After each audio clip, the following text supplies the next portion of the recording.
Hello everyone, welcome to my channel. Today we'll read about the what a test tube baby. तो जैसे कि test tube babies का जैसे हम नाम पढ़ रहे हैं, आपको लगे कि शायद ये जो बेबीज़ हैं जो हैं ये टेस्ट ट्यूब में पैदा होते होंगे। नहीं, ऐसा कुछ नहीं है। तो फिर ये ऐसे बेबीज़ को टेस्ट ट्यूब बेबी क्यों कहा जाता है, वो सब जानेंगे और हम पढ़ेंगे अभी, right. So Buju and Paheli teacher once told them in the class that in some women oviducts are blocked. तो हमने ये जाना था कि जो फीमेल की जो बॉडी होती है वहाँ से जब एग रिलीज़ होता है, so that goes to the oviduct. Oviduct से होते जो है यूट्रस में पहुँचता है। लेकिन कई बार क्या होता है कि कई बार तो दोनों ओविडक्ट ब्लॉक होती हैं, कई बार एक ओविडक्ट ब्लॉक होती है, राइट। तो ऐसी सिचुएशन में कुछ फीमेल में यहाँ पे जो उनकी जो है ओविडक्ट ब्लॉक होती है, right. So some women oviduct are blocked. These women are unable to bear babies because sperm cannot reach the egg for fertilization. लेकिन sperm को पहुंचने के लिए जो है उसको एग के साथ मीट होना बहुत ज़रूरी होता है। लेकिन यहाँ पे जो है sperm मीट नहीं कर पाता क्योंकि जो फीमेल की जो ओविडक्ट होती है वो ब्लॉक होती है। तो फिर ऐसे केसेस में क्या वो बच्चे बियर नहीं कर सकते हैं? होते हैं उनके बच्चे। ये कैसे होते हैं अब हम जानते हैं।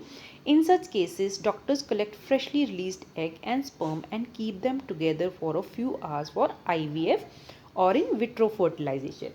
तो क्या करते हैं कि फीमेल की बॉडी से नीडल से, फाइन नीडल से जो है एग निकाल लिए जाते हैं।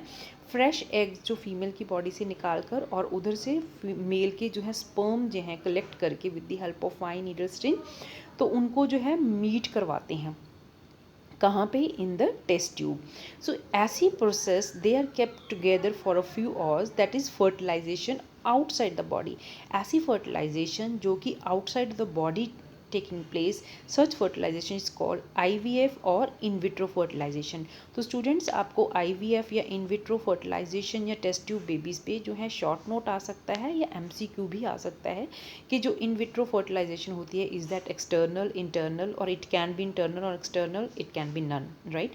सो जो IVF होती है, इन विट्रो फर्टिलाइजेशन होती है, that take place outside the body, right. तो अब क्या होता है जब एग और स्पर्म मीट करते हैं, इन केस फर्टिलाइजेशन अकर, अब जो है एक स्पर्म जो है एग तक पहुंचने में कामयाब हो जाता है, तो वहाँ पे फर्टिलाइजेशन हो जाती है।